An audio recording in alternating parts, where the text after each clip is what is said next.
Os países desenvolvidos estão em 5%. Então, qualquer crescimento que nós tenhamos pela frente, se nós não modificarmos a matriz energética, não teremos um planeta que esteja em vias de se despoluir das emissões de CO2. Não importa se é a China, se é a Alemanha, se é os Estados Unidos ou o Japão. Essa relação, ela existe.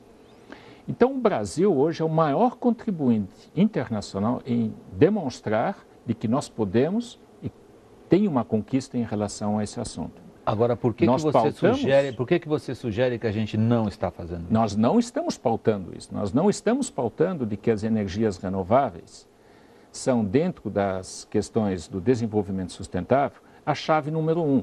Nós entramos na discussão das emissões de CO2, independentemente se essas emissões de CO2 que você considera inevitáveis? Não, elas são inevitáveis.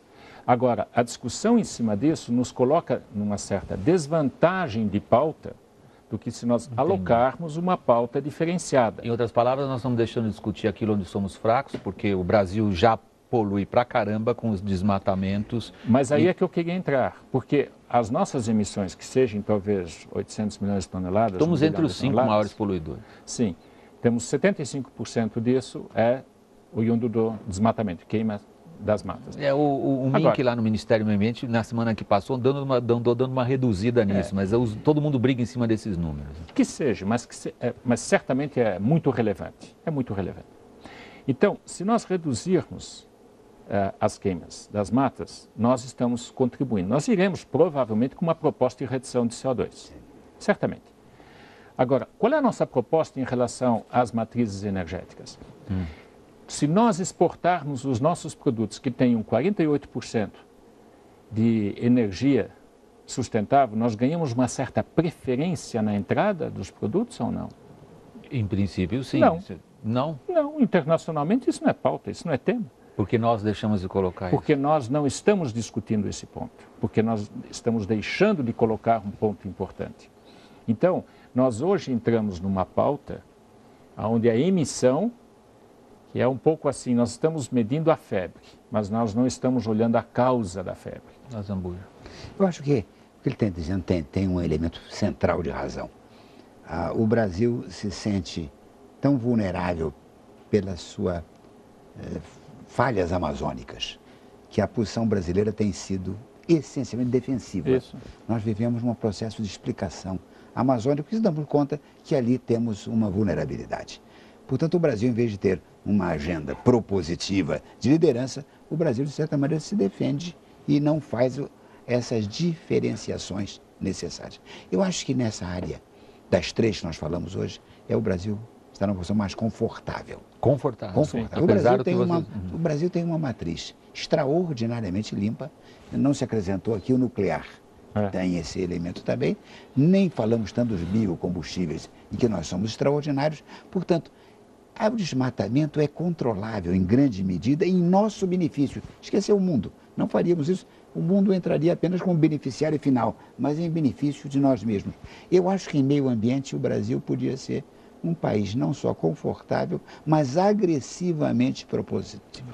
Essa é a questão. Agora vocês voltaram para falar da unidade do sistema, quer dizer, não estão falando mais do processo da construção dos regimes multilaterais. Estão falando do interesse de cada um dos países. É o que eu estava dizendo. Nosso, especificamente, nessa parte do na questão do meio ambiente. Hoje o governo prioriza, inclusive na perspectiva até estratégica militar, e prioriza o pré-sal como uma fonte de energia. Quer dizer, isso é contraditório se nós estivermos aqui discutindo regimes na área de meio ambiente. O Brasil é um país importante, mas eu não vou falar só sobre o Brasil. A gente tem que buscar um padrão, que eu falei das potências médias, para perceber que essas potências não estão acompanhando necessariamente essa agenda multilateral. Por isso que eu falei que pode estar havendo um certo teatro por trás disso. E o Brasil é um bom exemplo. O Brasil tem hoje uma dúvida difícil de resolver, que é aumentar a produtividade do campo cada vez mais e aumentar a produção e, ao mesmo tempo, resolver a questão de incorporar novos combustíveis ao processo de desenvolvimento. O Brasil tem um problema grave, que é uma responsabilidade sul-americana com relação aos países que são vizinhos, e ao mesmo tempo uma vontade de participar mais das relações internacionais, E isso é complicado resolver de uma hora para outra. É difícil o Brasil necessariamente ter uma postura multilateral quando ele tem acordos regionais a cumprir, quando ele cria na sua agenda de política externa nos últimos 8 anos uma nova integração sul-americana baseada mais num aspecto político do que num aspecto econômico-comercial, que é aquilo que se discute com Chaves e outros países do norte do continente, América do Sul. Então, isso tudo, eu acho que a posição brasileira hoje é um bom estudo de caso, até para tese de mestrado e doutorado, para perceber que o Brasil não necessariamente faz sempre, toda semana, todo dia, o jogo do multilateralismo. O Brasil, até por estar percebendo um espaço maior para atuar, né, o Brasil faz muitas vezes um jogo de interesse, tem uma postura mais realista. Mas o que o Igor está dizendo é que nem sequer é o nosso interesse nós estamos fazendo, estamos colocando com a ênfase necessária, está correto? Mas estamos indicando, né, Igor? Nós estamos indicando que nós temos interesse em algumas áreas e que nós temos que negociar mais para que os nossos interesses sejam defendidos. Isso acho que está claro também na diplomacia brasileira e principalmente nesse governo. Igor. O Brasil tem uma posição difícil, porque nós somos signatários do Protocolo de Quioto, temos um emissário dentro do Executive Board da ONU que autoriza e sanciona os projetos, quer dizer, nós temos que ter uma posição sólida em relação ao projeto de Quioto. Por outro lado, o regulamento de Quioto não disponibiliza a questão florestal, quer dizer, nós não nos podemos beneficiar da redução de queimadas ou do plantio de florestas para adquirirmos mecanismos de desenvolvimento limpo, os créditos de carbono. Então, hoje nós estamos, de um lado, defendendo muito rigorosamente princípios, mas, por outro lado, estamos sendo prejudicados. Então, essa é uma discussão intragovernamental difícil, mas eu acho que o Brasil vai fazer uma proposta nesse sentido. Aí eu acho que o Brasil vai fazer uma proposta boa. O que é que você antecipa?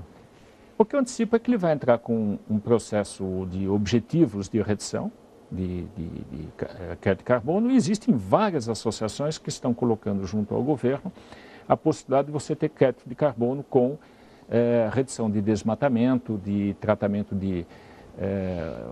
o desenvolvimento das matas nativas e assim por diante. Então, eu acho que ali existe um caminho a ser explorado.